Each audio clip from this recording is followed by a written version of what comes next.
स्वागत है आपका दिव्य हिमाचल टीवी में। मैं हूं सोनिया शर्मा। शाम के ठीक 6 बज चुके हैं और ये वक्त आपके साथ दिन भर की खबरों को साझा करने का रहता है। तो बुलेटिन की शुरुआत करने से पहले आज की जो बड़ी अपडेट्स रही है उन पर एक नज़र डालते हैं।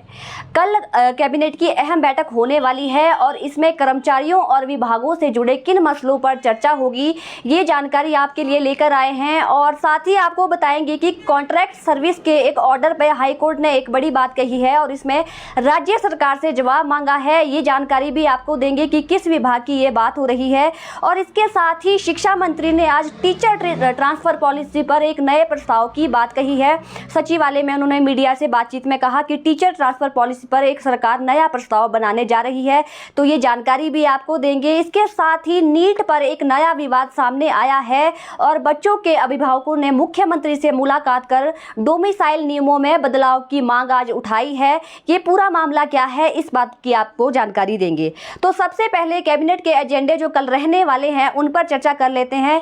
दरअसल कैबिनेट की बैठक कल मुख्यमंत्री सुखविंदर सिंह सुक्खू की अध्यक्षता में 12 बजे होनी है और इस बैठक में इस बार बिजली प्रोजेक्टों को रद्द किया जा सकता है और इसके साथ ही जो प्रदेश में पहले से बिजली प्रोजेक्ट चल रहे हैं उस पर चर्चा होनी है। और इसके साथ ही छोटे बिजली उत्पादकों को इसमें हालांकि कुछ राहत दी जा सकती है। ये मसले कैबिनेट में डिस्कस होने हैं। इसके साथ ही हिमाचल में लैंड रेवेन्यू एक्ट भी लागू होना है और उसके रूल्स पर भी कैबिनेट बैठक में अहम चर्चा हो सकती है। इसके साथ ही राज्य के वित्त विभाग की ओर से कैबिनेट में एक प्रेजेंटेशन रखी गई है और साथ ही साथ हालांकि इस बार शिक्षा विभाग से जुड़े जो मुद्दे हैं वो कैबिनेट की बैठक में नहीं जा रहे हैं। और इसमें आपको जानकारी दें कि विधानसभा का मॉनसून सेशन भी अब शुरू होने वाला है, तो ये कब से फाइनलाइज होगा इसके शेड्यूल पर भी कैबिनेट में चर्चा हो सकती है। 12 बजे ये बैठक होनी है और इसमें क्या क्या बड़े फैसले हो सकते हैं इसके बारे में हमने आपको जानकारी दी। इसके साथ ही अगली बात करें तो कर्मचारी एक्ट पर हाईकोर्ट का एक डिसीजन आया है और इसमें राज्य सरकार को 15 जुलाई तक अपना जवाब दायर करने के लिए कहा गया है।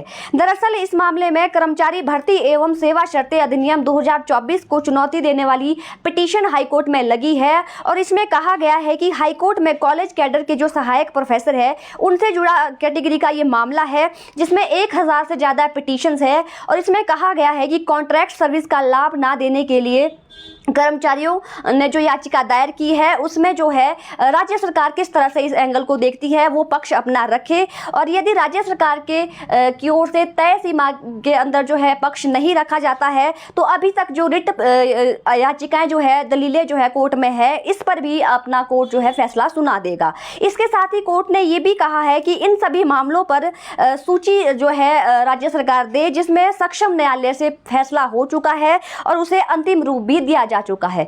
तो ये जो कॉन्ट्रैक्ट सर्विस का लाभ है इसमें कर्मचारियों ने अपनी हाईकोर्ट में पिटीशन लगाई है और उसमें 15 जुलाई तक का समय राज्य सरकार को दिया गया है। इसके साथ ही रोबोटिक सर्जरी से जुड़ी जानकारी भी आपको देंगे। दरअसल चमियाना हॉस्पिटल की ये बात हम कर रहे हैं और इसमें क्रांतिकारी बदलाव सरकार ने लाया है। पहली आधुनिक मशीन जो है चमियाना पहुंच गई है। उन मरीजों के लिए राहत की खबर है जो किडनी से ग्रसित बीमारियों से जुड़े हैं और रोबोटिक सर्जरी से उनका इलाज होगा। ऑपरेशन के लिए उन्हें एम्स और दिल्ली जैसी तर्ज पर यहाँ पर सुविधा मिलेगी। 28 करोड़ की लागत से राज्य सरकार ने पहला रोबोट जो है चमियाना में स्थापित कर दिया है और ऐसा बताया जा रहा है कि जुलाई महीने में इसको स्थापित करने की जो पूरी प्रक्रिया है वो भी शुरू कर दी जाएगी। इसका फायदा ये होगा कि मरीजों को अब जो है बाहरी राज्यों का रुख नहीं करना पड़ेगा। उनके जो ऑपरेशन है वो इसी तकनीक से हो पाएंगे और इसमें किडनी से संबंधित बीमारियों का इस रोबोटिक मशीन से इलाज हो पाएगा। ये स्थापित भी हो चुका है और ऐसा कहा जा रहा है कि लोगों को जो है सस्ती दरों पर यहाँ इलाज की सुविधा मिलेगी। जुलाई से लोग इसका जो फायदा है वो उठा सकते हैं। इसके साथ ही सीएम सुक्खू ने एक और बड़ा फैसला लिया है। दरअसल इससे पहले उन्होंने आईजीएमसी और चमियाना हॉस्पिटल्स के डॉक्टर्स के साथ एक बैठक की थी जिसमें इस बैठक में उन्होंने चिकित्सकों की विभिन्न समस्याएं सुनी थी और इसके बाद मुख्यमंत्री ने अब टांडा मेडिकल कॉलेज जाने का फैसला किया है। वहां के डॉक्टरों से भी वे मुलाकात करेंगे। आपको जानकारी देना चाहेंगे कि यह पहली बार होगा जब मुख्यमंत्री टांडा मेडिकल कॉलेज की फैकल्टी और चिकित्सकों के साथ सीधा संवाद करेंगे। इससे पहले जो आईजीएमसी में बैठक हुई थी डॉक्टरों के साथ, उसमें भी डॉक्टर्स के विभिन्न मसले जो है वो मुख्यमंत्री ने सुलझा दिए थे। तो ऐसा माना जा रहा है कि टांडा मेडिकल कॉलेज के डॉक्टरों के साथ जो ये बैठक सीएम की होनी है उसके भी सकारात्मक रिजल्ट सामने आएंगे। ये पहला दौरा जो है उनका इस तरह का रहने वाला है। इसके साथ ही मौसम की बात करें तो अभी फिलहाल मानसून जो है हिमाचल में दस्तक दे दी है और 27 जून से 30 जुलाई तक भारी बारिश का अलर्ट जो है वो जारी किया गया है। इसके बाद भी ये कहा गया है कि बारिश अभी थमने का नाम नहीं लेगी और 29 जून को भी कुछ एक क्षेत्र ऐसे हैं जहां पे भारी से भारी बारिश हो सकती है। तो ये मौसम से जुड़ी हमने आपको जानकारी दी। अगली और अहम जानकारी की बात करें तो दरअसल हिमाचल प्रदेश में पिछले दिनों स्कूलों में शिक्षकों द्वारा छात्राओं से छेड़छाड़ के जो मामले हैं वो सामने आए हैं और लगातार 2 से 3 स्कूल ऐसे हैं जहां पर छात्राओं ने उनके स्कूल में ही पढ़ाने वाले शिक्षकों पर यौन शोषण और छेड़छाड़ के आरोप जड़े हैं। एक ऐसा ही मामला राजगढ़ में भी इन दिनों चला है जहाँ पर राजगढ़ के स्कूल में छात्राओं ने एक शिक्षक पर छेड़छाड़ के आरोप लगाए हैं और इसमें 15 से 20 छात्राएं ऐसी हैं जिन्होंने अपने बयान दर्ज करवाए हैं इस छेड़छाड़ के लिए। तो आज जो अभिभावक है उन्होंने राजगढ़ बाजार में एक मौन प्रदर्शन किया और इस दौरान उन्होंने डिप्टी डायरेक्टर से भी मुलाकात की और कहा कि इस मामले की निष्पक्ष जांच होनी चाहिए। वहां की जो डिप्टी डायरेक्टर है रीता ठाकुर, उन्होंने बताया कि इस मामले को जो है निष्पक्ष तौर पर देखा जा रहा है। छात्राओं के बयान भी दर्ज किए गए हैं, स्टाफ के बयान भी दर्ज किए गए हैं और इसमें जो भी दोषी होगा उसे कतई बख्शा नहीं जाएगा। हालांकि उन्होंने ये भी कहा कि अगर उसमें कोई निर्दोष पाया जाता है तो उसे फंसाया भी नहीं जाएगा। इसके साथ ही उन्होंने अभिभावकों से ये अपील की कि मौन रैली निकालने के बजाय स्टाफ के सदस्यों से भी ये कहा कि मौन रैली ना निकाले, इसके बजाय उन्हें लिखित में मौखिक शिकायत दे ताकि बच्चों की जो पढ़ाई है वो स्कूल में प्रभावित ना हो। तो पिछले राजगढ़ का ये मामला है, इससे पहले ठियोग और एक अन्य स्कूल का भी मामला सामने आ चुका है और इन सभी मामलों पर शिक्षा मंत्री ने आज ये कहा है कि स्कूल के छेड़छाड़ के मामले जो भी चल रहे हैं प्रदेश में उसे कतई बख्शा नहीं जाएगा। पूरी रिपोर्ट जिलों से ली जा रही है और इसमें जीरो टॉलरेंस के साथ इन मामलों को देखा जा रहा है। उसमें जो भी दोषी पाए जाते हैं उन पर सख्त से सख्त कार्रवाई की जाएगी। तो ये जानकारी हमने आपको स्कूल से जुड़ी दी और इसके साथ ही अगली जानकारी की बात करें तो नीट विवाद जो है काफ़ी दिनों से चल रहा है और ये पूरा मामला डोमिसाइल नियमों में बदलाव का है। दरअसल इसमें आज एक प्रतिनिधिमंडल ने बच्चों के अभिभावकों ने सीएम सुक्खू से मुलाकात की और कहा कि बाहरी राज्यों में के जो छात्र हैं उन्हें हिमाचल में डोमिसाइल नियमों में जो बदलाव किया गया है उसका फ़ायदा मिल रहा है। जैसे मोहाली चंडीगढ़ से के जो बच्चे हैं वे हिमाचली कोटे का लाभ ले रहे हैं और 75 के करीब बच्चे ऐसे हैं जिनका आसानी से जो एडमिशन इस कोटे के तहत MBBS और BDS जैसे एग्ज़ाम में हो रहा है। तो इससे जो लॉस है वो हिमाचल के बच्चों का हो रहा है क्योंकि ये जो डोमिसाइल नियम थे ये नए बनाए गए हैं और इसमें हिमाचली कोटे का लाभ बाहरी राज्यों के छात्रों को मिल रहा है।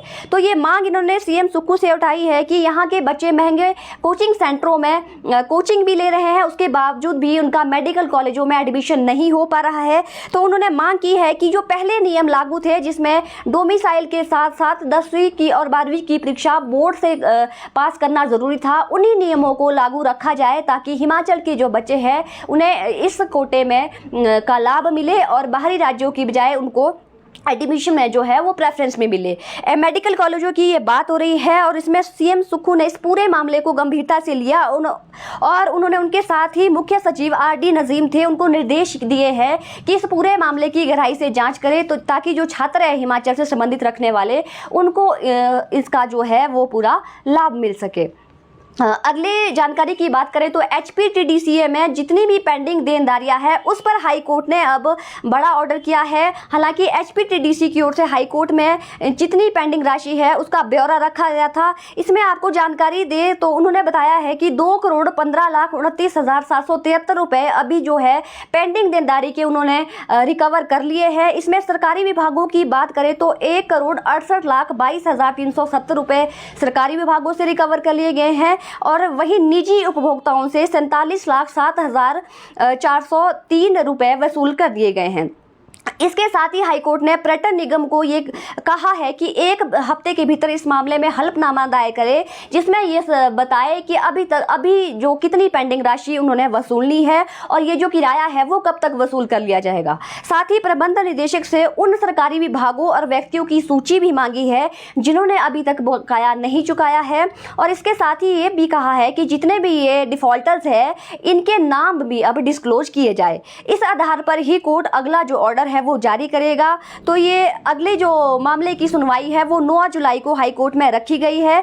आपको जानकारी दे तो कर्मचारियों की देनदारी का ये मामला हाईकोर्ट गया था, जिसके बाद हाईकोर्ट ने कुछ होटलों को बंद भी कर दिया था। हालांकि एचपीटीटीसी के आग्रह के बाद उन्हें दोबारा खोल दिया गया था, लेकिन अभी बकाया राशि वसूलना बाकी है जो करोड़ों में है। तो ये हाईकोर्ट ने ऑर्डर जारी किया है कि इनके नाम डिस्क्लोज किए जाए ताकि अगला जो ऑर्डर है वो कोर्ट कर सके। इसके साथ ही उन पर्यटन से जुड़े लोगों के लिए भी हम जानकारी लिए आए हैं, जिसमें हिमाचल जो लोग आते हैं उनके लिए राहत की खबर ये है कि अब पर्यटन निगम के होटलों में 20 से 40% का डिस्काउंट उन्हें मिलेगा।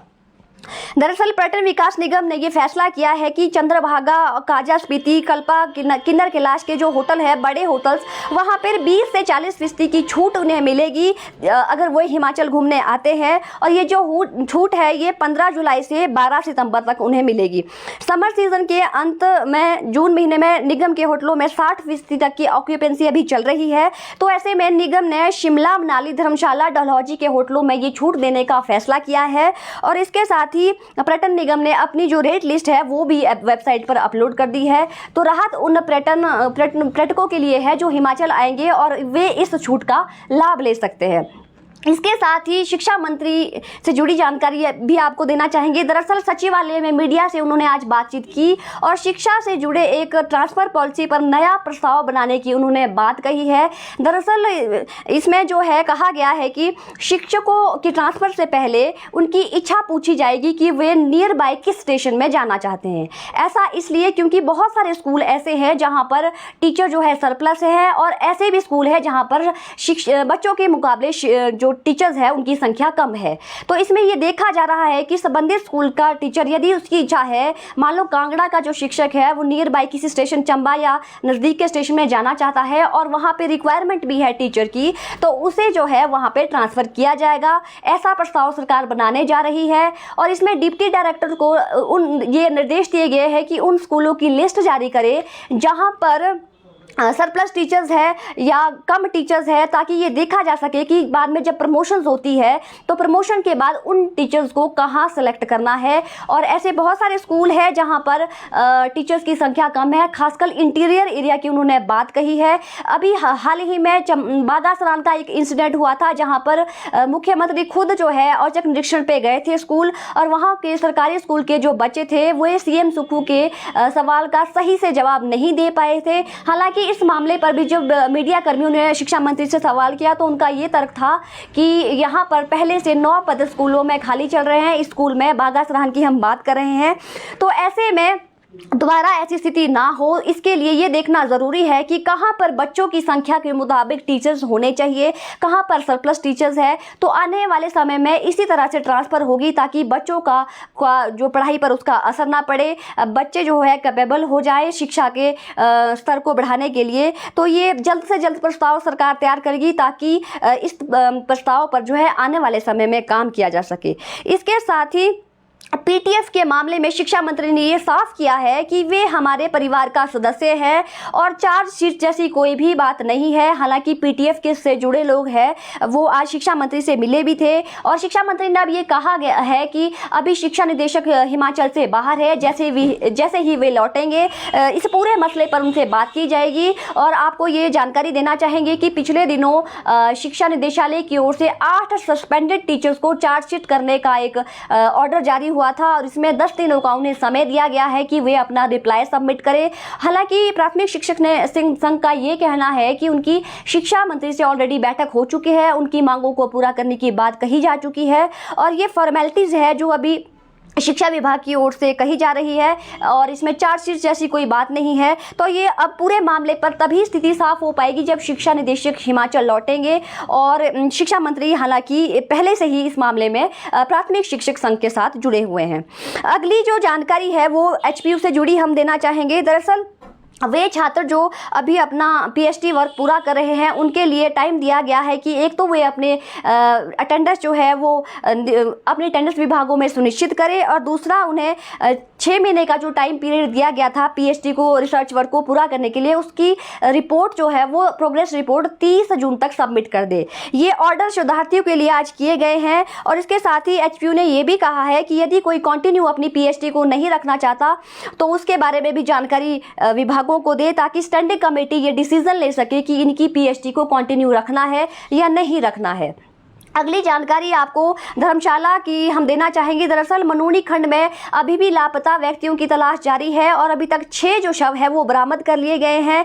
इसमें आपको जानकारी दे कि रेस्क्यू अभियान में बारिश जो है कहीं ना कहीं बाधा बन रही है और वहाँ की एसडीएम का ये कहना है कि जितने भी शव अभी मिले हैं बाकियों की तलाश भी अभी जारी है, रेस्क्यू चला है। हालांकि बारिश इसमें बाधा डाल रही है और इसमें 13 लोगों के बाढ़ की चपेट में आने की अभी तक जानकारी सामने आई थी, जिसमें 6 लोगों का शव जो है वो बरामद कर लिया है और बाकियों की तलाश भी अभी की जा रही है। उम्मीद है कि जल्द से जल्द सभी लोगों को ढूंढ लिया जाएगा। जंगल में अवैध कटान का मामला आज ठियोग के जो कांग्रेस विधायक है कुलदीप राठौर उन्होंने उठाया है। उन्होंने ये कहा है कि प्राकृतिक आपदा से छेड़छाड़ जो है भारी पड़ रही है। उनका यह कहना है कि वन विभाग की कार्य प्रणाली कहीं ना कहीं सवालों के घेरे में है। उन्होंने कहा है कि वन विभाग ठीक तरह से काम नहीं कर रहा है और जंगलों में लगातार अवैध कटान हो रहा है। इसके साथ ही उन्होंने कहा कि 24 जून को कुल्लू मैदान में जो घटना हुई बादल फटने की उसमें सैकड़ों जो टन लकड़ियां है वो पंडोर डैम में मिली है, जिससे ये साफ लग रहा है कि अवैध रूप से जंगलों में कटान हो रहा है।